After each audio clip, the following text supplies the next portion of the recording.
Episode 7 of All of Us Are Dead begins with Shadow Gamma Group moving through various rooms, wiping out the infected and trying to find survivors.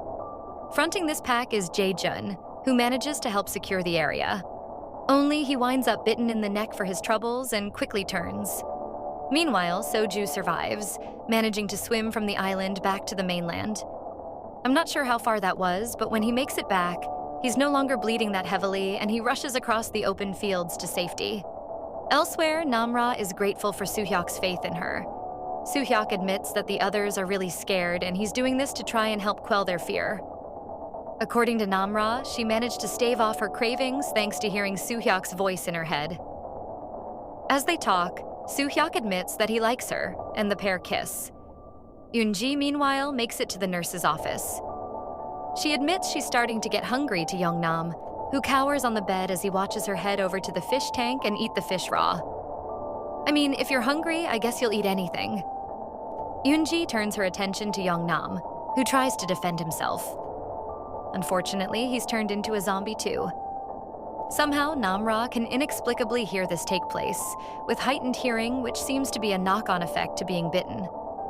Now, it's important to note here that Young-nam is just a normal zombie, so the rules are a little hazy over who gets to be a super zombie.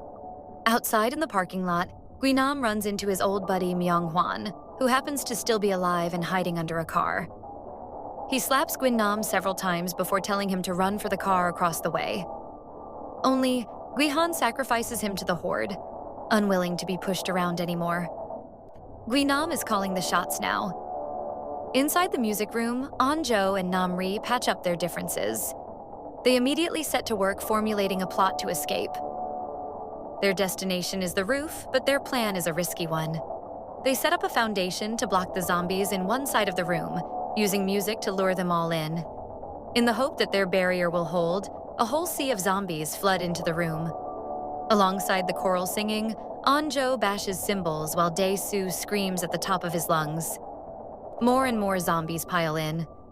Downstairs, Min-jae and the gang try to build a makeshift stretcher to bring an injured Jun Seong outside. It breaks quickly, though, leading Miran and the others to try and build a more stable one next time. And that's it. That's about all the scene setting we get for this rabble group.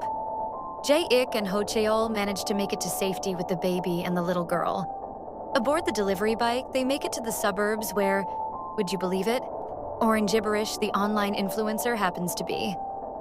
Ever the Good Samaritan, Jae-ik decides to help while Ho Cheol looks for a solution to save them both.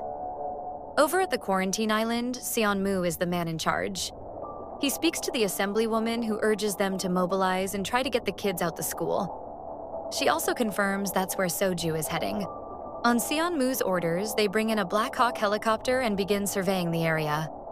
While they do, Cheol-soo happens to be up on the roof, but the doors are obviously locked. Unfortunately, the kids are stuck, and with Cheol-soo refusing to open the door, they use a tarp to hold the zombies off for the time being. Unfortunately, it doesn't hold. Guinam soon figures out where they are and manages to come face to face with his foes.